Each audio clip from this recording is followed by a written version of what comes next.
for cutting-edge consciousness with Freeman Michaels and Barnet Bain. Thought-provoking discussions and bold ideas from the edge of possibility. Good moment to all of you. Freeman Michaels here. Good moment, Mr. Bain. Good moment, Mr. Michaels. How are you? I am always very, very good. Well, that's not entirely accurate. Yeah. But I am usually very, Well, very when good. you're in that seat, you tend to be good. It's your comfort seat. It is my comfort seat. And by and large, I am increasingly more and more very good. Yeah, and How's you're on that? the edge of your seat, which is good because we here. I am on the edge of my seat. Yeah, we like to mix it up, and boy, today you got us a guest that I'm going to say is going to be very interesting. We're particularly honored Yeah. and grateful to have our guest this morning.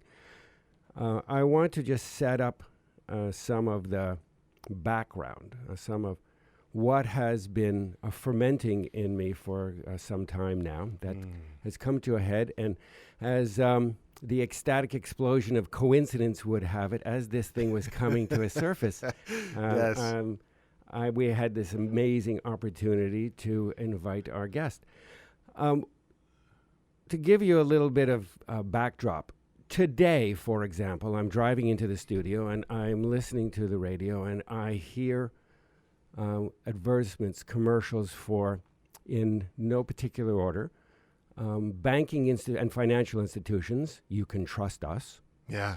And then I hear one for the Hospital. local Los Angeles Medical Center, because you can trust us. And then I hear something about all of the breaking news, the current news that has to do with wherever one does or does not come down on a particular issue, that has to do with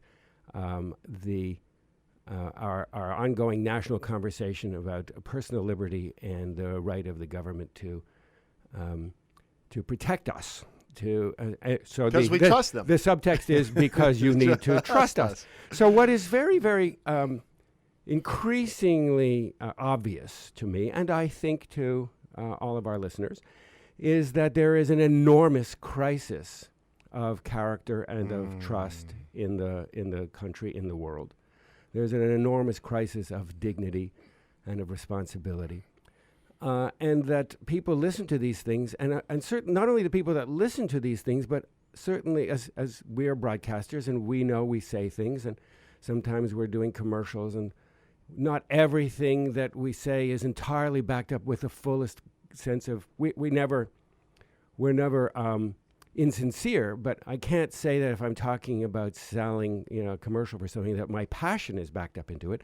So a lot of these things are platitudes, and they are, when somebody says or hears something about trust, those that are listening as well as those that are saying it, does anybody really believe that trust can be gained from some sort of relationship with an extrinsic event or circumstance or situation? And as a result, we're plummeting into this frantic, desperate lack of cultural safety, communion, connection. It's just simply a frenzy of despair. So, to thread this back to the beginning, Please. I thought, well, this is ripe for a very deep conversation if only we could co-create a very deep philosopher to guide us through the morass, through the thorns of this. Yeah. Lo and behold, ask and it shall be granted. So we are very, very blessed today to welcome Swami Mukundananda ji. He's a renowned spiritual teacher and the founder of the yogic system called JK Yoga. Swamiji has a distinguished technical and management educational background that is a complement to his spiritual knowledge. And certainly here in the West, we don't often have the experience of these two worlds blended. Yeah. Swamiji is a graduate of the world-renowned Indian Institute of Technology. That is very much like our MIT. He completed his MBA as well from the Indian Institute of Management. And after that, he worked with one of India's top industrial houses, Tata. We have that in common, Swamiji. More on that later. Good. He is presently teaching and touring America, and we are deeply honored to welcome him here with us on Cutting Edge Consciousness. Welcome to the show. Good morning and namaste to both of you, Barnet and Freeman. It gives me great happiness, and indeed it is my honor to join you both on your very stimulating program. Beautiful. Thank you. So what Barnet brought up, and he was sharing sort of his personal reflections on this language, trust us, which is, as he was putting it, maybe a distortion, maybe not, but that it almost is a platitude, that it's something that is thrown around so casually, and it almost speaks to a crisis of trust. And I wonder from your perspective, because you have led so many people to a deeper place of personal understanding and a more trustworthy, if you will, reliable source within. And so how would you, as a spiritual teacher and leader, respond to the crisis of trust that we're seeing sort of collectively?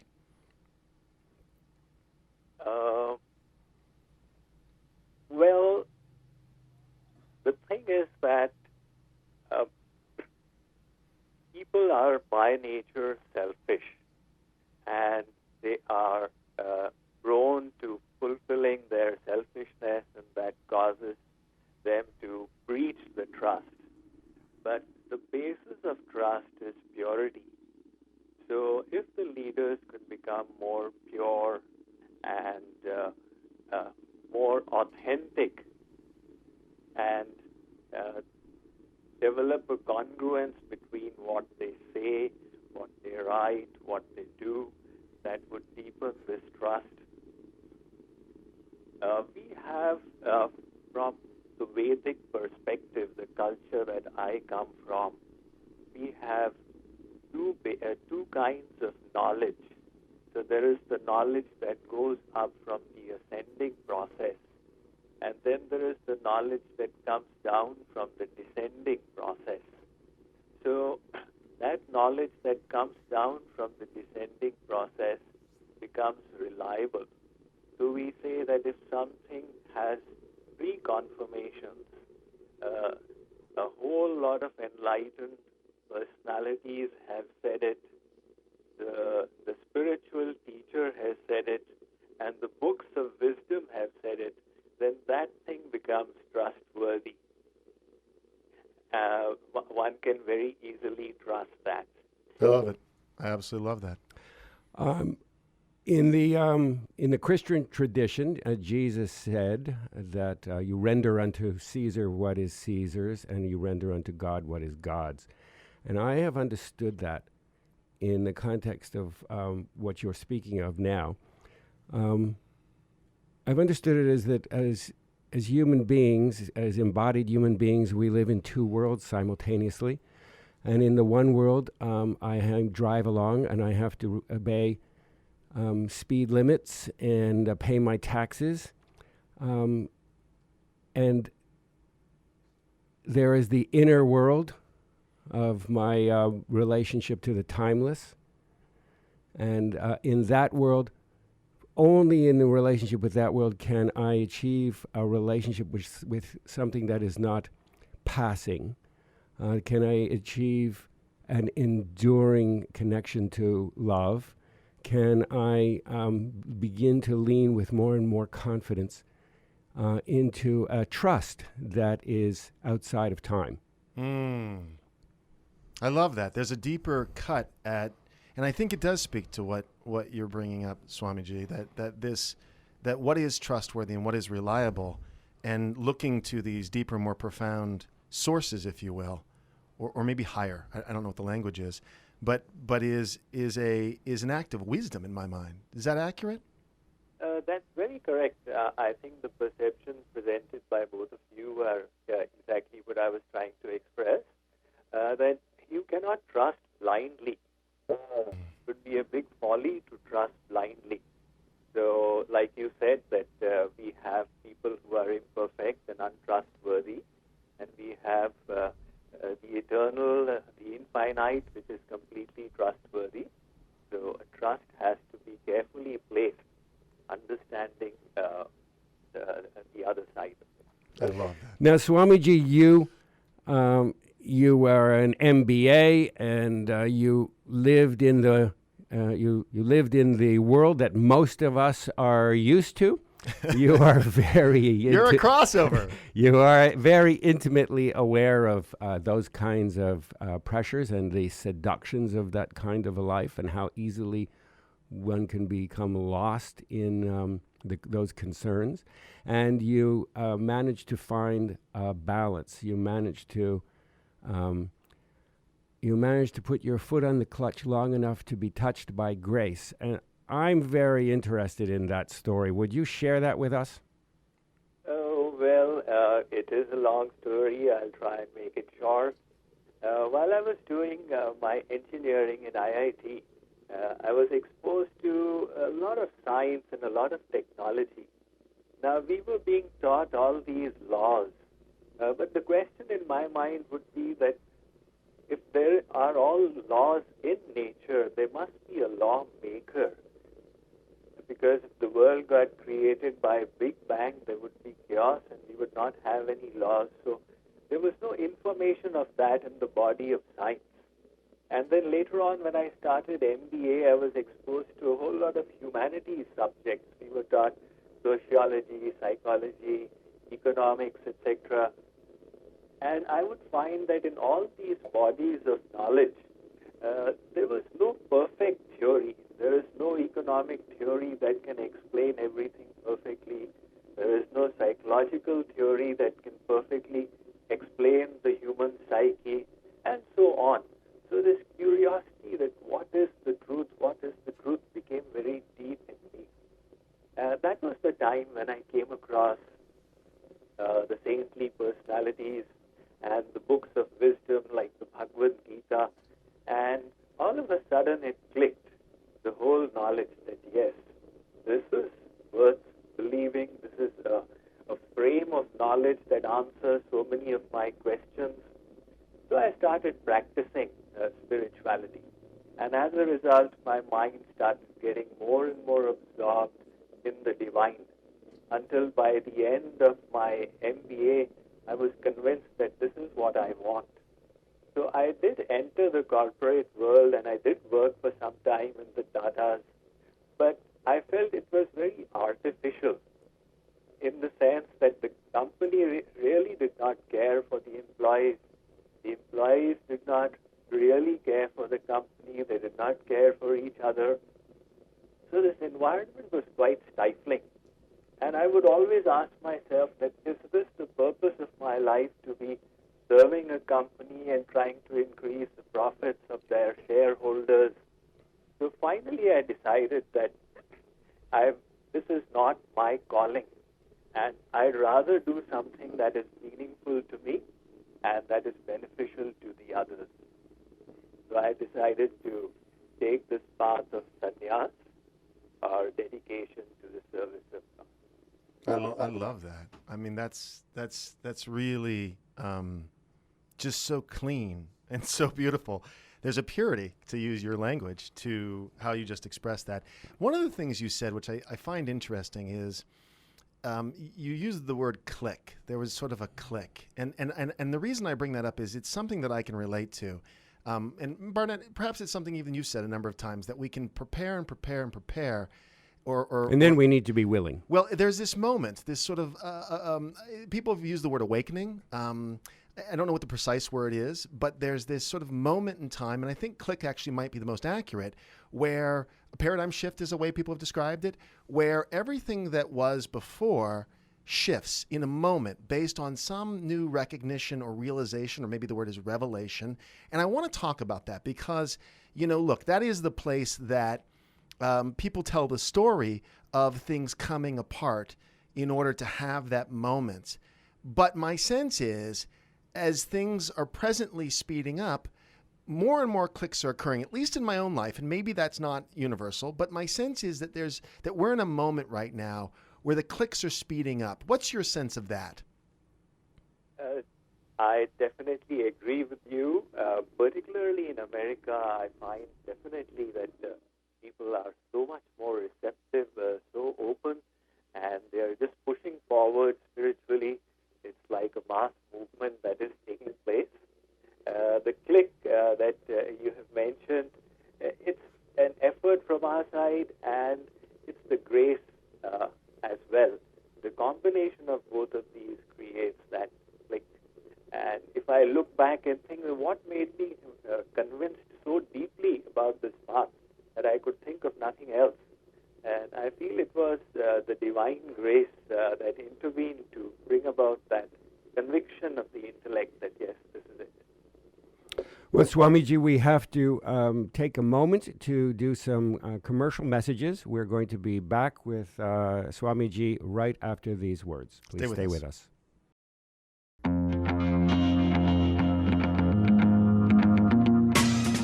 Welcome back to Cutting Edge Consciousness, thought-provoking discussions and bold ideas from the edge of possibility. Welcome back. This is Barnet Bain. I'm here with Freeman Michaels and our guest, Swami Mukundananda ji, and we are very, very grateful to have you with us again, listeners, as well as Swamiji. Before the break, we began to explore some of what may be involved in putting back, as we say, a Humpty Dumpty broke into 1,000 pieces, and we're beginning to put those pieces back together again. It cannot be done from the outside. It won't be done by all the king's men. It is an inside job. It is a God job. And fortunately, we have with us Swamiji. And not to contradict that, but I think one of the things that we were sort of hitting on was that while it is an individual or a personal, relationship with the divine and a reorganizing on the individual level, there is this kind of collective groundswell. And that's, Swamiji, what you were sort of speaking of, that you're noticing in America, and the perspective, of course, is coming from India, and seeing where there's so much, maybe the word is hunger, thirst perhaps, for something different than the way a lot of Americans have organized their thinking and their priorities and so forth. So I want you to pick up on that, because that to me is very exciting. While it's individual, there's also this collective, and maybe you can help Barnet and I sort out the relationship between the individual and the collective sort of awakening process. Yes, I think the word hunger that you have used actually hits the nail on the head. I do perceive a definite, tremendous increase in the hunger amongst the Americans. I do believe that there is a divine plan behind it, and America reached the pinnacle in terms of its material prosperity. And then we had this recession that is still going on. And it does seem like the recession is a part of the plan to make people veer off from sheer materialism towards spirituality.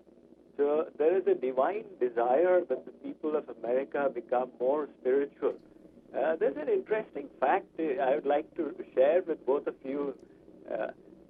When I first started coming to USA in 2009, I was with my spiritual master, very elevated saint. I was pressing his feet, and it's on his instructions that I come to USA. So all of a sudden, he's in his late 80s. He started speaking about America, and he said that there's a recession going on here, and Obama is trying stimulus after stimulus, and nothing is working. And then he said, when God doesn't want it to work, what can man do? That hit me very hard, that it seems like there's a divine plan, and things are not as wrong as they appear to be. And things are on course, and the people are becoming more fulfilled from within. Yes, absolutely. More and more in our own experience, in our own community, we see mirrored back. Well, that we're on the radio, Barnet. Yes, that we're on the radio, and that we have an audience, and that Swamiji is on the radio with us. Yeah, it speaks to this hunger. Right? More and more, there is an understanding and intuition People are they are tracking towards a realization that worrying about what will be and obsessing about what was is a mental idea, and inside that mental field are not it is not capacious enough to hold the solutions and the opportunities and the challenges that life is bringing to us now, that the solutions to that exist outside of what can be held inside of thinking. And we have to become more and more present to what is. This has become a very mainstream idea in this country. Well, and what's exciting for me, and you brought this up earlier, Barnet, is where the sort of duality of the externals and the internals meet. And I want to know specifically about business. So there's a bit of there's a number of companies that are practicing conscious business. I can think of Patagonia near us here in Whole Foods, IKEA. There's quite a few of them now. So I'm curious because, again, you're a perfect candidate to answer this. You come from a background of business. You have devoted your life to a spirituality and spiritual quest and teaching. And so I wonder, from what you're seeing, where business and the sort of practical meet up and become expressions, perhaps, of a deeper spiritual thread. What are your thoughts about that? That's a great question. Yes. From the Vedic perspective, we do not really need to differentiate the spiritual and the material. We need to realize that both of these are necessary aspects of life. It was just like Einstein had said, that science has succeeded in denaturing the plutonium atom, but it cannot denature the evil in man's heart. So to denature that evil, to enrich ourselves from within, we need the spiritual science. And to take care of our body, to understand the phenomenal world, we need material science. And both of these are necessary. So similarly, business can be considered a material activity. But if the consciousness of the person can be changed, and a person thinks, I'm doing this business as a service to the divine, that very act can become divine, where one is earning money and utilizing it in the service of the people. So it is the consciousness of the business person that is important. And if we can change our consciousness, we can transform every activity into a divine act. Well, that is a beautiful vision. What is thrilling is that I believe that it is happening. I see that it is happening all around us. Amidst all of the chaos, we have a choice to perceive it as beautiful chaos or terrifying chaos. Both of those things exist as a paradox. But so much of what you are talking about is already afoot. There are so many leaders in business who are looking to make their bottom lines triple bottom lines, shareholders and stockholders and stakeholders as well, so that everybody is a beneficiary of a worldview that says, what can I give, more so than what can I get. There's a very long tradition, Swamiji, and I know that you know this, but for the benefit of our listeners, American thinkers and leaders have always been very strongly influenced by the Vedas, going back to Emerson and Thoreau and Melville. Our transcendentalist thinkers were all very, very heavily influenced by the saints from the East. The greatest American novel ever written for my money, Moby Dick, is a movie. Well, that's where I think it's the filmmaker. The filmmaker in me is a spiritual tale. What changed music? The Beatles and others. Yes, it is.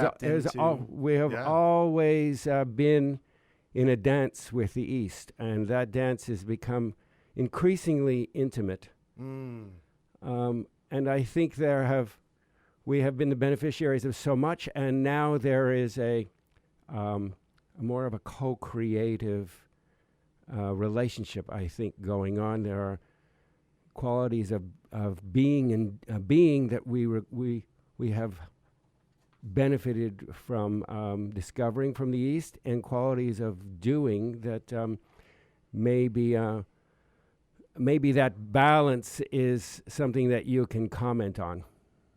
Oh, yes. What you say is very right. Actually, coming from the Indian culture, and I was preaching in India for 25 years before coming to USA. So I see the difference in the lifestyles and the attitudes. And the American tradition and culture has got so many wonderful qualities that India could imbibe and learn from. The pursuit of excellence and the complete dedication to what they believe in. So Swami Vivekananda, who was probably the first Swamiji to come to USA over 100 years ago, he said that we should take the best of the East and the best of the West. Well, and what I love about that is clearly, with the internet and with all the advances in technology, there's a consciousness. This represents a consciousness that is truly an integration of thoughts and ideas from all corners of every tradition coming together. Again, for people who are looking, and I want to go all the way back to the beginning to what you said, which is a purity, right? There's a kind of a purity in a purity of intention, perhaps. I mean, maybe that's my language. I don't want to put that on you. But where we clean up, what are we really up to in our lives, and what is it organizing around? And as you were stating with business, when business becomes a service to the divine, it's organizing around, I'm going to say, a larger context. And then that cleans up, right? That cleans up a lot of these, they may be part of the human nature, but they're the parts that want to be cleaned up in this way. I don't know if I'm going down the right path, but that's the way I'm seeing it. Yeah, that's very right. In fact, the Book of Wisdom from India, the Bhagavad Gita, talks of exactly this. It presents the concept of karma yoga. Now, yoga has become a buzzword in USA, but the original meaning from the Sanskrit word yog is to have your consciousness in union with the supreme consciousness. So yog, which is the root of yoga, means union. So the Bhagavad Gita talks of karma yoga, which means that along with doing your works, if your consciousness can be in union with the divine, then everything that you do becomes a divine act. And we don't need to separate the secular from the spiritual. Everything becomes spiritualized.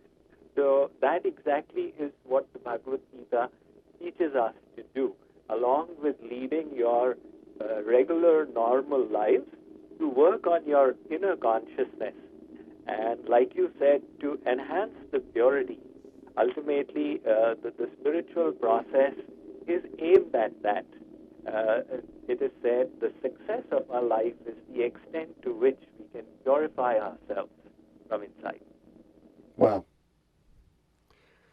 Well, it's not a good thing for radio to bask in the beautiful silence of that. It's not a fabulous thing for a radio host to do. I could just sit here silently for that, in that for a few minutes. Yeah, I wish that I could. Swamiji, you are now calling from, we're on the phone with you, and you are in Chicago, I think. Today I reached Dallas. Oh, you're in Dallas. Texas, yeah. For those of our listeners who may be lucky enough or may choose to make themselves fortunate enough to cross your path, where will you be next? In fact, tomorrow we are starting a weekend retreat in Dallas, and then I will be moving to Troy. Is there, forgive me, Swamiji, I'm curious if there's a website, because what I'd like to have is something that we could give to our people so they can figure out events where you're going to be to see you. Is there a website we can give? Absolutely. the website of our organization is www.jkyog.org.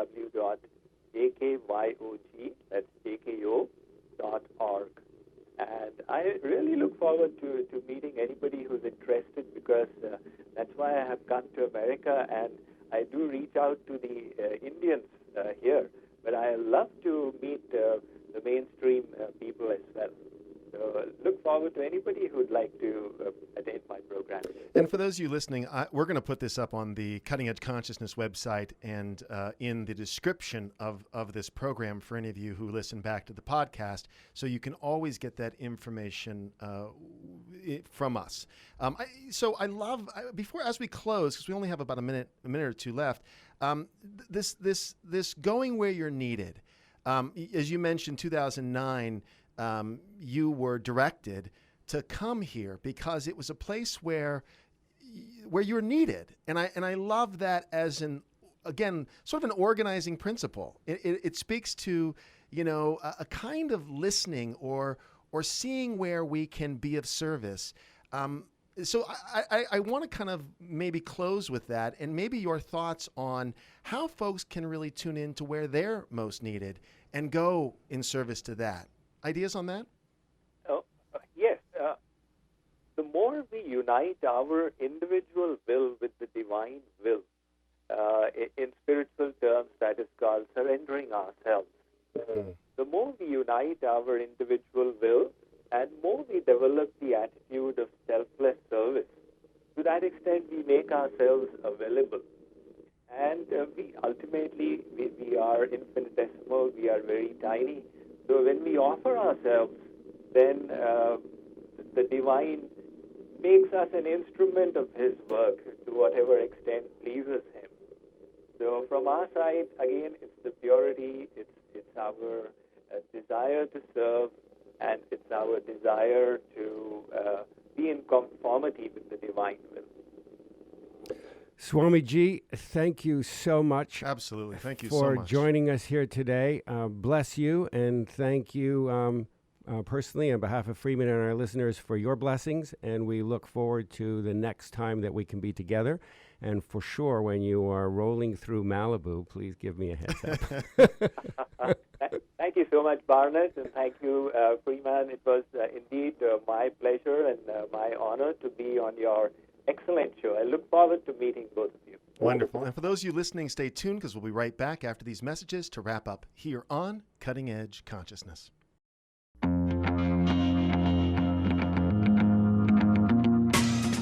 Welcome back to Cutting Edge Consciousness, thought-provoking discussions and bold ideas from the edge of possibility. And welcome back to Cutting Edge Consciousness. Freeman Michaels here with Barnet Bain. Just got done with Swamiji. The idea, Barnet, that everything we do, business included, is from the consciousness that Swamiji is promoting, becomes a service to the divine. I can't tell you how much I love that. I just love that. Because so many of us have it compartmentalized, right? We have it like, oh yeah, well, here's where I'm one guy and here's where I'm different. And that split, for me, in my own life, is excruciating. We have it like puzzle pieces in a big jigsaw puzzle, and we have so many of the puzzle pieces there, and then there are little holes here and there, a lot of holes here and there in the puzzle. I can feel those holes. We can feel them, and then we have help from friends and teachers like Swamiji who helped us to remember, to reconnect, put back together, to reconnect those missing pieces, and then we go, oh yes, of course, that makes such sense.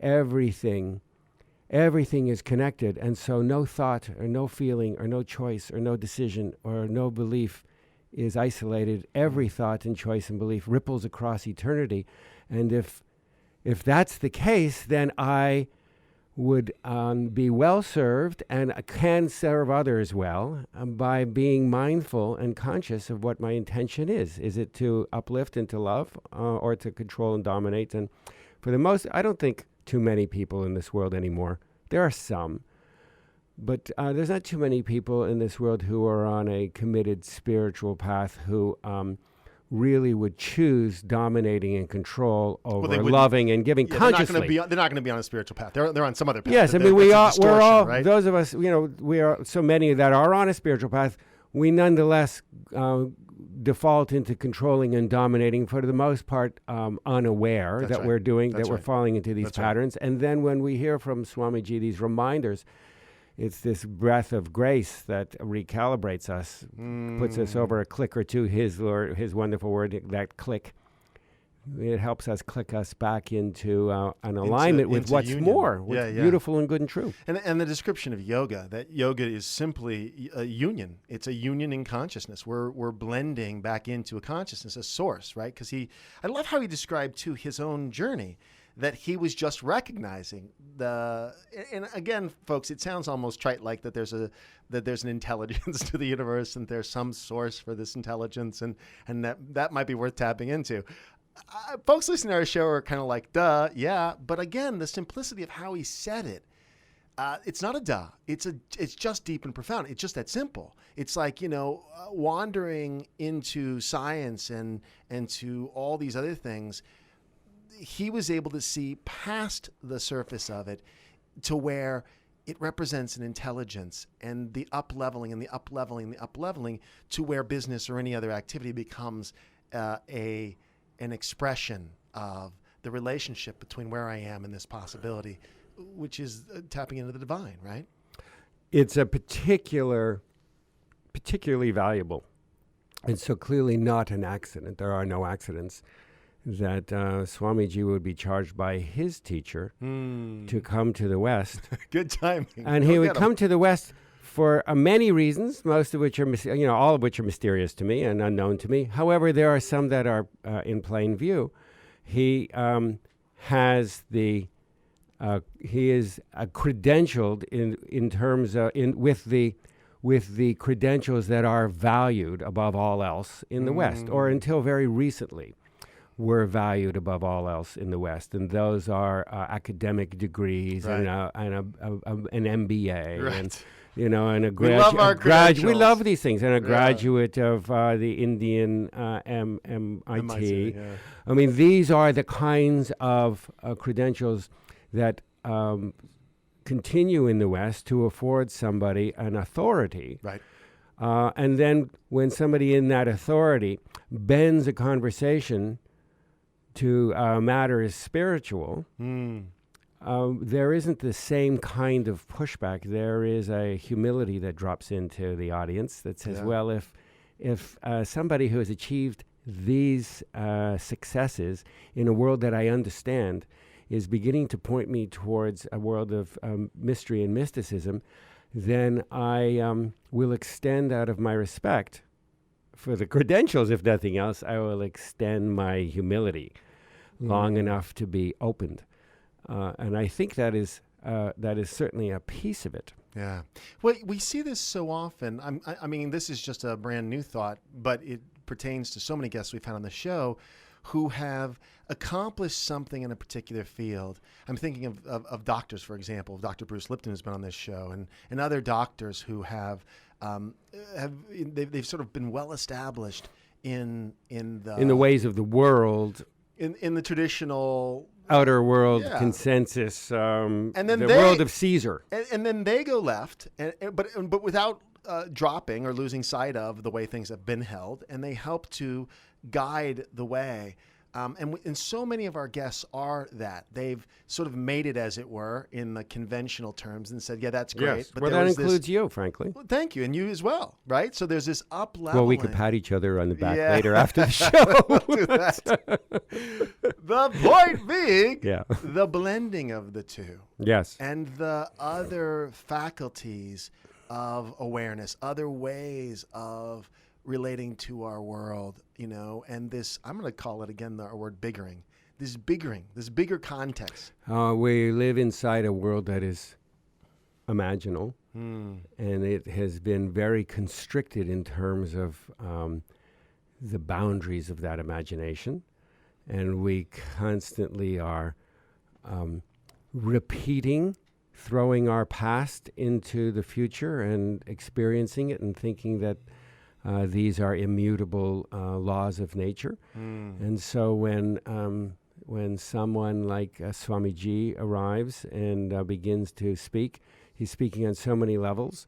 I don't know about, I'm sure that many of our listeners, certainly I'll speak for myself, by the about halfway into Swamiji's conversation with us, not only was I listening to the words, but I could feel the transmission of non-local, I don't have language, of energies, of transmission of energy that is in many ways more informative. You know, the Sanskrit word for that is Shakti.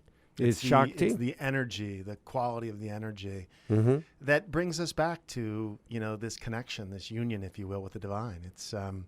It's powerful, and that our lives can be come about selfless service. That it's so about, again, everything's reorganizing. By selfless service, you mean service beyond the ego, because because there is only self. Yeah, no, I'm just referring to the language he used. That the selfless service, that everything becomes about this selfless service. This is when you're vocational, which he is clearly vocational. He's organizing his choices around how can I be of greatest service. It's not about me. It's about how I can be at a greater expression of this thing that wants to come together, this union. This is my language, that wants to come together. You know, we want to return to our source. We want to, we want this. This is the deepest desire, is to be part of something bigger than the small self I, be part of the bigger I am, which is common language in our community, the sense of I am. There's a bigger me that's wanting to be birthed, and in that moment I become simply of service to it. It's an unfolding, right? It's a destiny, but it is not a destiny that happens as a matter of luck or condition or situation. It is a destiny that is self-chosen. Yeah. And a destiny, I think, because this is my experience of destiny, that has been around us our entire lives. I mean, my sense is, and this is my experience, that there's moments in my life where something clicks, that language click again, and I go, oh, I'm here. And it's like, I've known it. I've known that moment. I just didn't arrive at that moment until I arrived at the moment. I mean, it's always been part of me. This show, for example, represents something that I was born to do. I don't know what it means. I don't know what it's going to become. But heck, when I'm here, this is where I'm supposed to be. This is what I do. I get it now. And, that to me on some very real level is a profound relief that my destiny is unfolding. And that's just that's a grace moment, to use that language, which both you and he were noting, where, we're just in alignment. We're in union with that which, is larger than me, but is entirely me as well. It's tapped in, tuned in. Hey, Spence, how we doing? 6. I love it when that happens. We get going here. And I lose complete track of time. And we get in that I don't know whether we have 6 seconds or 6 minutes, so it's a fantastic thing. To your point about destiny, outside of this relationship that we have with time, which is completely of the mind, there is, outside of this time and outside of this space, there's an entirely different experience. It's not something that I have any intimacy with, that I can process through my logic and through my reason. I can't track it back and pull something that enormous into and describe it inside of something as constricted as my logic and my reason. Yeah, you're talking, I think, about levels of knowing. Levels of knowing? Because there is a deeper knowing. Inside of time and space and logic and reason, and how I project out what I need to do tomorrow and what my visions for the future are. And those are beautiful. That can be a very narrow knowing. Well, it can be narrow, and it can also be made more and more juicy as I let go of the past and memory and the endless recycling of what was and this sort of karmic ideas. As I begin to move through those, there is a more juicy imaginative experience that I have access to, and more possibility So in addition to the destinies that are always just beyond the umbrage of how I hold and vision myself, so there are my own visions that are of futures, and then there are futures that the whole of a God universe holds for me in ways that I can't even conceive or perceive of it, not necessarily inside this physical life, this linear particular life, and maybe, and certainly including that. But there are futures that I can conceive of, and there are futures that are gifts from aspects of myself that I'm not yet in touch with, and soul futures and God futures, and they're all flowing past me or through me to mix up the metaphors of in time and out of time. And the degree to which I am open and available, I can and become a filter for more and more and more. Yeah. I can grasp that love. I can touch that love. Yeah. I can be moved by that love. Yeah. So when Swamiji talks about, well, you serve, the same energy of service is the energy of being served. Love is love. So there is a grace in the opening to be a receiver of that, as well as a generator of it.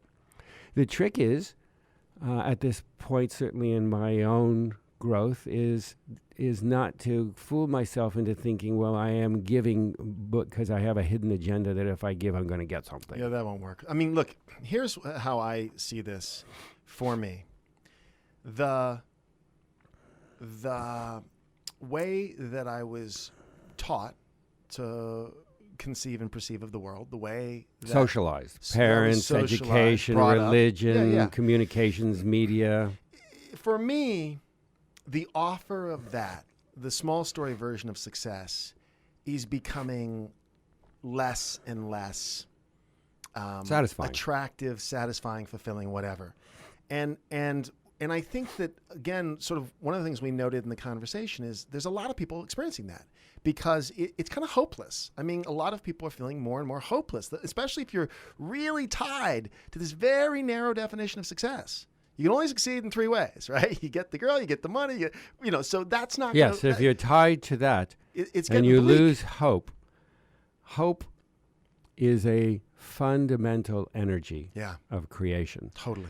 And for those people that have lost hope, life becomes very, very dark and small indeed, because hope is both a harbinger of what is possible and a herald of what is possible. It's both a harbinger of more love and a herald of more love, and also a frequency that is in itself a bridge to more love. And when we are estranged from that, when we become hopeless, that is despairing. And something in the way the culture has grown has focused on diminishing hope and making hope. They frame hope as a desperate act of desperate people. It's your last resort, when in fact it is a primary